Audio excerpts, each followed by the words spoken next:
Hello everyone, कैसे हो आप सब।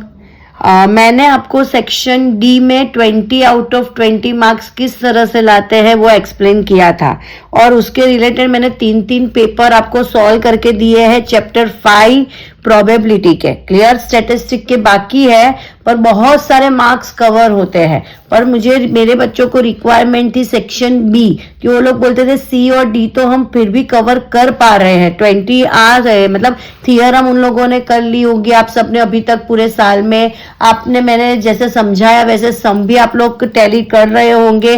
3 पेपर मैंने करवाए हैं, मुझे लगता है तब तक आगे के 3 पेपर शायद आप लोगों ने सॉल्व भी किए हो। पर सेक्शन बी में बहुत सारे बच्चों को प्रॉब्लम, मतलब कम मार्क्स आ रहे हैं। सेक्शन बी हमारा है टोटल 18 मार्क्स का।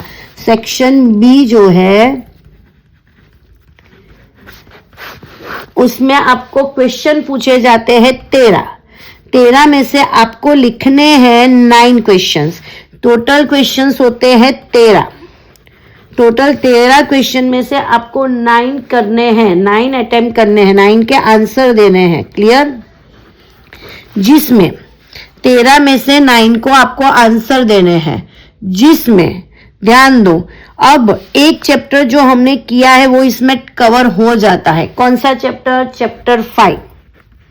ध्यान देना, मैंने चैप्टर 5 मैंने ऐसा नहीं किया है, मैंने आप लोगों को सिखाया कि सेक्शन डी में 20 आउट ऑफ 20 मार्क्स किस तरह से लाना है।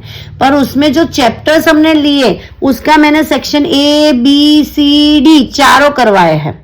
तो चैप्टर 5 के 2 मार्क्स के 2 क्वेश्चन पूछे जाते हैं, 28 एंड 29। क्वेश्चन नंबर 28 29, तो 2 2 जा 4, तो इसके 4 मार्क्स कवर हो गए आपके सेक्शन बी में। जो मैंने करवाए 3 पेपर उसमें भी आ गए होंगे। फिर सेकंड मैंने अभी आप लोगों को बोलना चाह रही हूँ, एक है चैप्टर 13 प्रोबेबिलिटी, चैप्टर 13 स्टैटिस्टिक, जिसका एक क्वेश्चन पूछा जाता है क्वेश्चन नंबर 37। क्वेश्चन नंबर 37, तो इसके 2 मार्क्स कवर हो गए। थर्ड, अब जो नए चैप्टर करने हैं वो है चैप्टर 2 पोलिनोमियल। तो उसके 2 क्वेश्चन पूछे जाते हैं, क्वेश्चन 25 एंड 26। क्वेश्चन 25 26, तो इसके 4 मार्क्स आपके कवर हो जाएंगे। और क्वेश्चन हमें अटेम्प्ट करने हैं 9, और यहाँ पे हुए 2 और 1 3 4 5 क्वेश्चन हमारे हो गए। और 4 एंड 5 चैप्टर मैं आपको बोलना चाह रही हूँ, आपको कंपलसरी करना पड़ेगा ट्रिग्नोमेट्री के 2 क्वेश्चन पूछे जाते हैं। पर मुझे पता है कि बेसिक मैथ्स वाले बच्चों को प्रूव दैट में प्रॉब्लम होती है, बराबर। तो वैल्यू वाला सम आप कर दो और फर्स्ट एक्सरसाइज कर लो, तो एटलीस्ट आप 1 तो कवर कर पाओगे। मतलब क्वेश्चन उसमें आता है क्वेश्चन नंबर 32 33, तो ये 4 मार्क्स कवर हो गए। क्लियर। एक आता है आपका हाइट एंड डिस्टेंस वाला, पर उससे पहले मैं आपको प्रिफर करूंगी chapter number 7 coordinate geometry. Coordinate geometry का क्वेश्चन है 30 एंड 31। क्या है? 30 एंड 31, तो इसके 4 मार्क्स कवर हुए। क्वेश्चन देखो कितने कवर हुए हैं, 2 और 1 3 3 4 5 6 7 8 9 हो गए हैं। पर मैं ट्रिग्नोमेट्री में रिस्क बेसिक मैथ्स के जिसको ऐसा है कि भाई मुझे हार्ड पड़ रहा है, उनके लिए मैं बोलूंगी कि आप ट्रिग्नोमेट्री में 2 आएंगे ही आएंगे आपको, आप अटेम्प्ट कर पाओगे, ऐसा रिस्क मत लो। क्लियर। आप एक चैप्टर ऑप्शन में रखो। यहाँ पे हमने चैप्टर 5 कर लिया है, स्टैटिस्टिक के भी मैं आप करवा दूंगी। चैप्टर 2 ट्रिग्नोमेट्री, चैप्टर 7 मैं यहाँ पे आपको कंडक्ट करने के लिए बोल रही हूँ। तो इतना होके 9 हो गया, पर मुझे एक ऑप्शन में चैप्टर रखना है, वो चैप्टर मैं रख रही हूँ आप लोगों के लिए, चैप्टर नंबर 9। कौन सा? Chapter number 9। Chapter 9 clear. Height and distance वाला ट्रिग्नोमेट्री का सेकंड पार्ट, चैप्टर नंबर 9, जिसका क्वेश्चन नंबर आता है 34।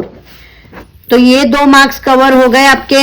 तो देखो हमने एक ऑप्शन में रखा है, अगर ट्रिग्नोमेट्री में आपको एक ना आए तो आप चैप्टर 9 वाला कर सकते हो अटेम्प्ट। क्लियर? इसके अलावा भी चैप्टर है, अगर आप लोग थोड़ी मेहनत करके सरफेस एरिया एंड वॉल्यूम कर दो तो सरफेस एरिया एंड वॉल्यूम के 2 क्वेश्चन आते हैं। Surface area and volume chapter number कौन सा है? सरफेस एरिया एंड वॉल्यूम का चैप्टर नंबर कौन सा है? 12। क्या है? 12, जिसका क्वेश्चन नंबर कौन सा पूछा जाता है? 35, 36। तो ये 2 और 2 4 मार्क्स कवर हो रहे हैं, समझ में आ रहा है? पर मैं आपको सबसे पहले अब नेक्स्ट वीडियो आप जो देखोगे, आपको चैप्टर सेक्शन बी में मार्क्स कैसे स्कोर करना है वो मैंने आपको अभी बताया। सेक्शन बी किस तरह से आपको स्कोर करना है वो मैंने आपको बताया है। आपको 18 मार्क्स लाने हैं, आपको 9 क्वेश्चन अटेम्प्ट करने हैं, जिसमें चैप्टर 5 के मैंने 3 पेपर के सम्स करवा दिए हैं बराबर। फिर मैं चैप्टर 13 के सम्स करवा देती हूँ। मैं अब ये एक एक सम हो तो मैं सारे सेक्शन के वाइज अगर आपको जाना है तो चैप्टर बी की अभी मैं बात कर रही हूँ। मुझे स्टूडेंट्स की रिक्वायरमेंट आई है कि मुझे सेक्शन बी में मार्क्स कवर नहीं हो पा रहे हैं, तो इसके लिए मैं उन लोगों की हेल्प कर रही हूं। तो मैं अभी चैप्टर 2 पहले कवर करूंगी पूरा, और चैप्टर 7 ट्रिग्नोमेट्री, चैप्टर 2 के बाद ट्रिग्नोमेट्री के बाद चैप्टर 7। तो मैं इसके ऊपर अभी फोकस डाल रही हूं। क्लियर? समझ में आ रहा है? जैसे मैं पोलिनोमियल लूंगी तो पोलिनोमियल के कंपलसरी 2 सम पूछे ही जाते हैं। 2 सम कौन से? तो वो भी मैं बता दूं आपको। एक फैक्टराइजेशन पूछा जाता है मैक्सिमम, और दूसरा होता है जिसमें सम ऑफ 0 और प्रोडक्ट ऑफ 0 दे दिया हो और आपको बोला हो फाइंड द क्वाड्रेटिक इक्वेशन। बहुत इजी टॉपिक है, 2 ही टॉपिक, टेक्स्ट बुक में भी 2 ही टॉपिक है और यहाँ पे भी 2 ही टॉपिक में से पूछा जाता है कि एक फैक्टराइजेशन और आपको सम ऑफ जीरोस और प्रोडक्ट ऑफ जीरोस दे दिए हो और बोला हो फाइंड दी क्वाड्रेटिक इक्वेशन।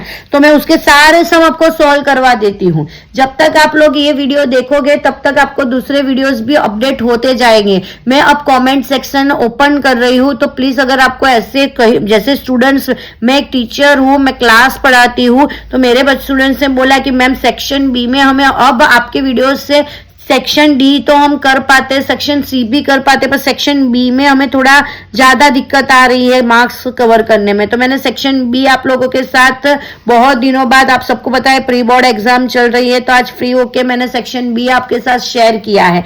आज मैं आपके साथ चैप्टर 2 के सॉल्यूशन शेयर करने वाली हूं। Thank you. अगर आपको भी ऐसे किसी भी सेक्शन में क्वेरी हो तो आप लोग कमेंट सेक्शन में रिक्वायरमेंट लिख देना, और ज्यादा से ज्यादा मेरे वीडियोस लाइक करना, शेयर करना और सब्सक्राइब करना। Thank you very much.